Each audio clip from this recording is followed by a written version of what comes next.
Jadi saya heran juga gitu ya. Dulu ketika masjid dibatasi atau ketika masjid ditutup minta dibuka ya. Ketika masjid sudah dibuka, sholatnya di jalan, ini baca Quran di jalan gitu.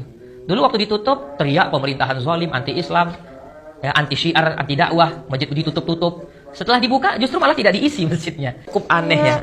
Sebagian saudara kita ya, unik saja begitu.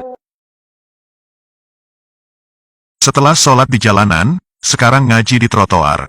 Mungkin cuma di Indonesia ya, terjadi ketakutan pada sebagian kelompok mayoritas atas eksistensi agamanya. Lalu mereka melakukan parade ibadah keagamaan di tempat-tempat umum seperti jalan raya dan trotoar. Sholat di jalan raya sudah jadi rutinitas demo kelompok orang yang mengaku bagian dari pembela agama. Meski saya masih sulit memahami dari mana korelasi antara membela agama dan sholat di jalan raya, tapi ya begitulah katanya. Kata mereka, aksi itu untuk membela agama Islam. Ketika kita sudah mulai terbiasa dengan demo sholat di jalan raya itu, sekarang muncul lagi parade mengaji Al-Quran di trotoar Malioboro. Entah untuk alasan apa, dan dalam rangka apa. Intinya parade ini sama halnya seperti sholat di jalan raya tadi, menunjukkan ibadah di muka publik. Terus terang saya bingung dengan konsep dan cara berpikir mereka dalam beribadah. Lebih bingung lagi dengan ketakutan atau ancaman yang selalu mereka bicarakan selama ini di banyak grup WhatsApp. Bahwa komunis berkuasa, bahwa puluhan juta orang China sudah menguasai Indonesia, dan beragam berita bohong lainnya. Mereka menakuti banyak hal, yang sebenarnya tidak pernah terjadi. Maka dari ketakutan-ketakutan itulah muncul aksi, muncul parade. Dengan harapan, aksi mereka ini bisa menyelamatkan Islam di bumi Indonesia. Agar tetap eksis sampai kapanpun.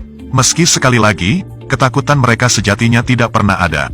Dua contoh kasus ini menjadi lebih lucu karena mereka mengklaim diri sebagai orang yang paling beragama, peduli Islam, menjunjung tinggi nama baik agama dan sebagainya. Meski di sisi lain, sejatinya mereka tidak terlalu paham ajaran agama Islam seperti apa. Ambil contoh misalnya mengaji di trotoar. Sejatinya, mengaji bisa di mana saja, yang penting suci dan dalam kondisi suci. Termasuk trotoar, LRT, bus dan sebagainya, boleh saja. Meski dari sisi tempat, itu kurang pas dan pasti kurang nyaman.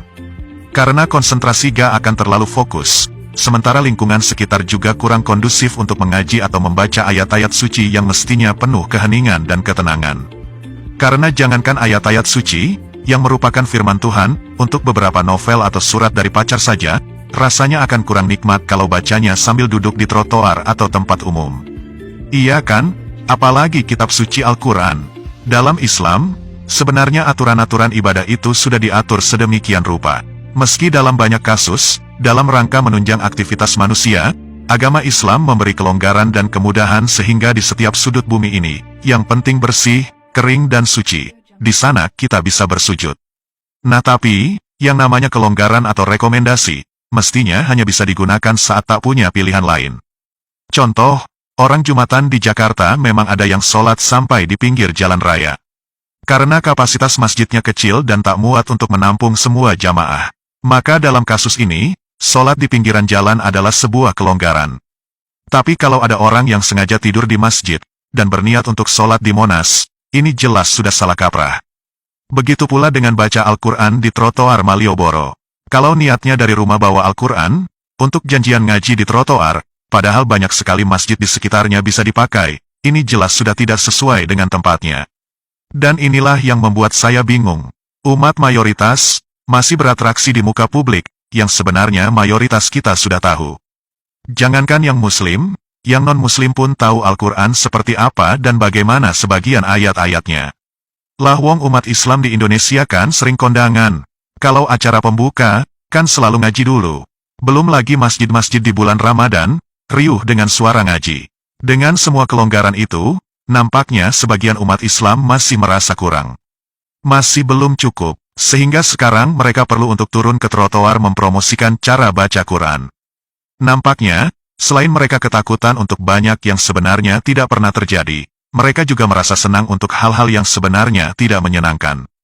Coba saja tanya pada siapapun yang ngaji di trotoar Malioboro itu, apakah lebih enak ngaji di rumah dan masjid atau trotoar? Kalau masih waras, pasti merasa lebih enak di masjid atau rumah. Bukankah begitu wahai saudara-saudara sekalian?